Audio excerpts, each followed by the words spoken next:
Hey, greetings YouTube, Performance Reviews, where I give you the review from the technician's point of view. And today I have a rainbow power nozzle. Now I've already done a video on the other part of this rainbow, so go check that out. But this rainbow power nozzle, it's old, it's crusty, and it needs a little love. So we're going to go ahead and do that today. Oh, that just got ugly. It just got really ugly. God damn it. That's ugly. We got two different screws. Spec by number 9, got rust. All the typical rainbow joys. So, stay tuned. Let's see what's in here. Then we can just do that for that one. That's gross. Let's put that. You can see what's here. That's the original motor. That's rare. Those usually went out.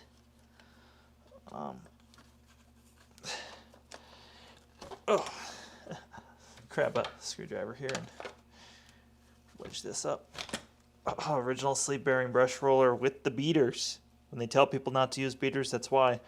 And for those who don't know, that belt's gone. These rainbows, they were made by, the nozzle was made by Eureka, and they would slap the rainbow name on them. It's kind of a joint business venture.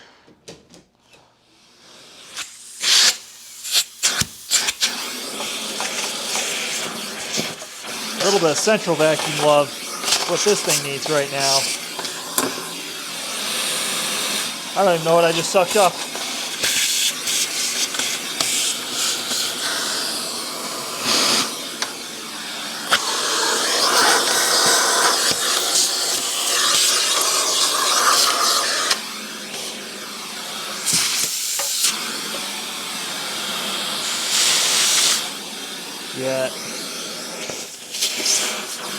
Yeah, this is getting crusty. Let's not.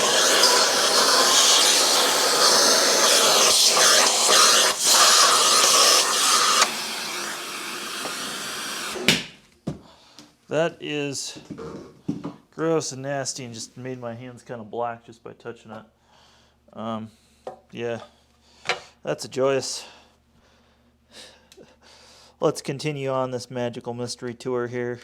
Pull some of this off. The TriStars at the time are also using the same nozzle, which is kind of interesting, as you could buy like 4 different vacuums with this. Hose seems to be intact. That's good. The self-leveling system I've always thought was kind of cool in these. I'll show you. So the way the height adjustment would work, these wheels just kind of free-floated on these, I don't know if these were Teflon or what these were, on these balls, those wheels. Oh, that's going to need to be washed. That's gross. This is thoroughly pretty bad. Damn, that's the old style motor. You never see those. You always see them replaced with the newer motor. So that's kind of just fucking cool. You can see the motor's loose in here, so I'm going to probably have to fix that. Unfortunately, the bolts of the motor is under this label. With that being loose, that is a big old problem. Well, as always, there's a solution to that. I don't like the solution, but it's the solution.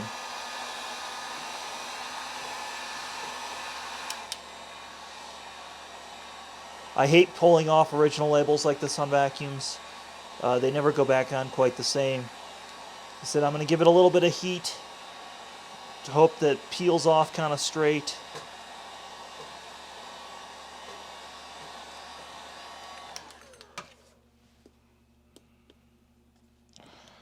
I don't want to ruin the label.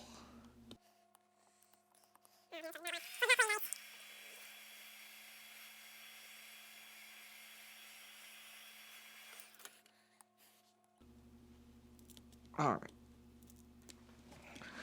It's hot, hot, hot.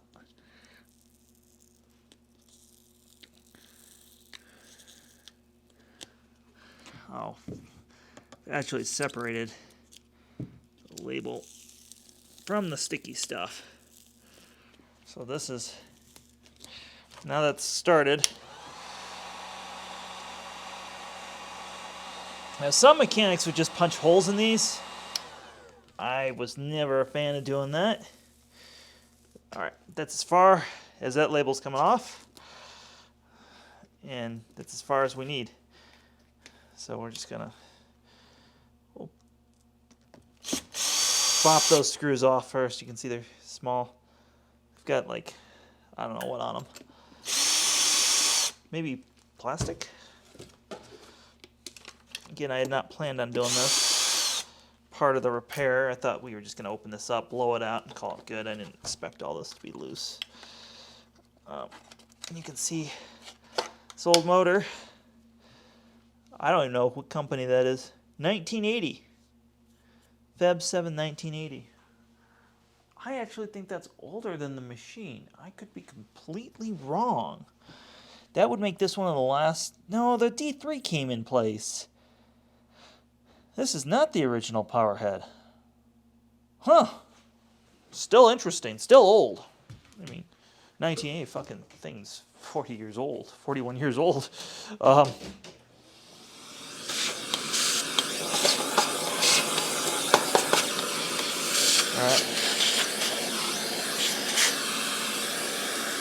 Well, we're going to go blow all this out, and we'll turn the camera back on once we're done with that. You might not be able to tell by looking at this, but I actually took a grinder real quick and just smoothed over some of the big nicks and dings that really would cut into carpet. That would have been really bad. Now we're just going to do, I've washed this brush roller, of course. Just clean this out. Some Q-tips. And just give it some kosher loving. And by kosher loving, I mean Tri-Flow, which I'll put a link to below. So that will crease that. Now this one has an American size fitting on the end, so we'll figure out what that is and remove it. Do I have a snap off handy? No. As if you'll hear me bitch about every time. Now this was old enough that an American size fitting would make sense, but I really dislike when things are SAE. Just makes everything so much harder.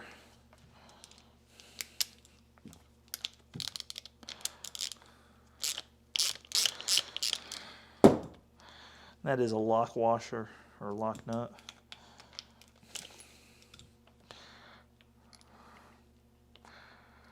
Now back in the day I would have replaced this with the proper metal Eureka brush, but considering those are no more and this is pretty vintage and everything is intact, why not do everything just the way it was as much as possible?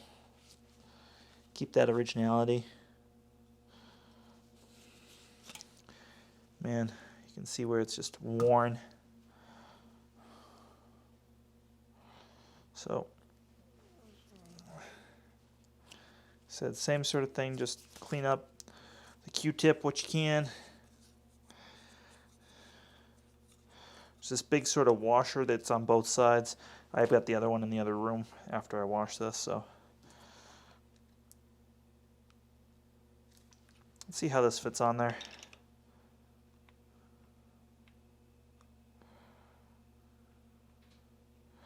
Man, there's a lot of play on that. I do not like that. So there's a way to clean that up. This is kind of a dirty trick, but you know, something's got a lot of play. Yep, that cleans up. Just that little bit of grease on there will clean, changing the viscosity of the type of oil that's supposed to be on there, which is tricky stuff when it comes to motors and stuff like that, but for something like this, it's fine. But after doing that,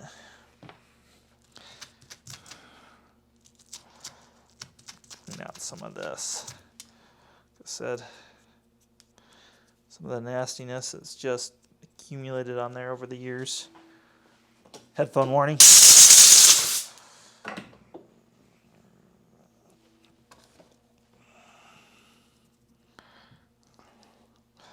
Anyways, so then we'll just put that back on. Like so.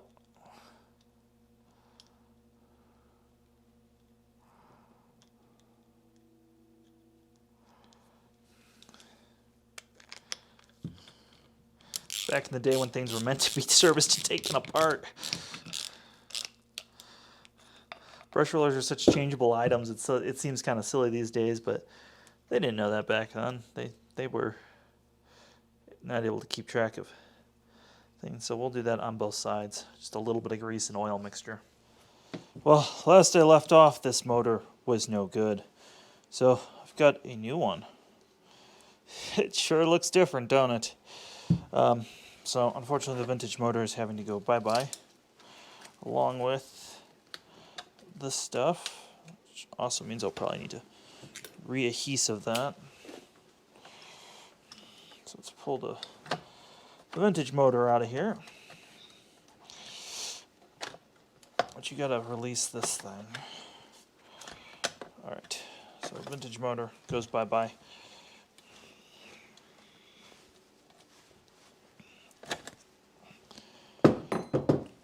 Now the new motor, I really don't want it to come loose, so we are just going to put a drop of Loctite in there because this does vibrate a whole lot.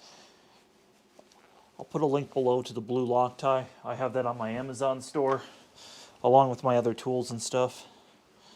And we're just going to put that in there. Put this on like so. Ah, my screws are now explained. A bunch of screws laying around. They now all make sense. And again, anything this old, you want to turn by hand.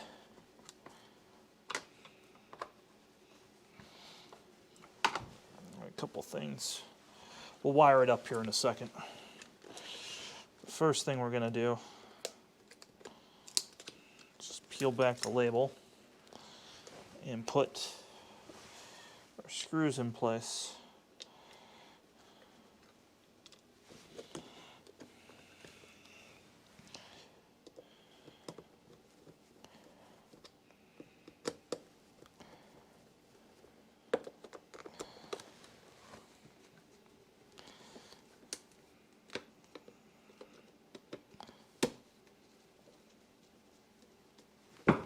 And don't overdo it because those screws can come, those grommets can come loose, and then you'll have other problems. Well, as you can see, we had technical difficulties with the motor, so a little bit of weather stripping will fix that. We've wired everything back up. That's all self-evident. And now let's put the brush roller and belt on. Put the belt on here. Like so. Genuine rainbow belt.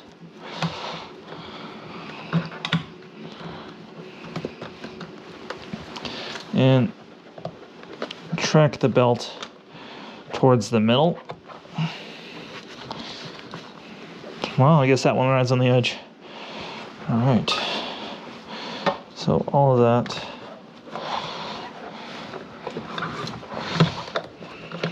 Just goes. And when you put these back together, the metal, it's more flexible than you think it would be, and you need to just dry fit it first, make sure all the edges are good, like so.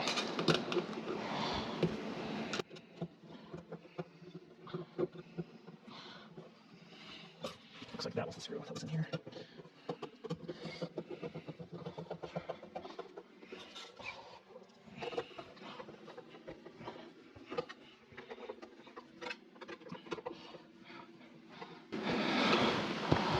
Alright. As you can see, there's some new adhesive on this.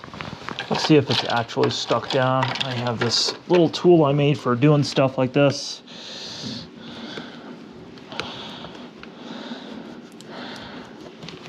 If it starts to bubble like that, you can put some more Super 77 on it. Eh, I just want to see if it works.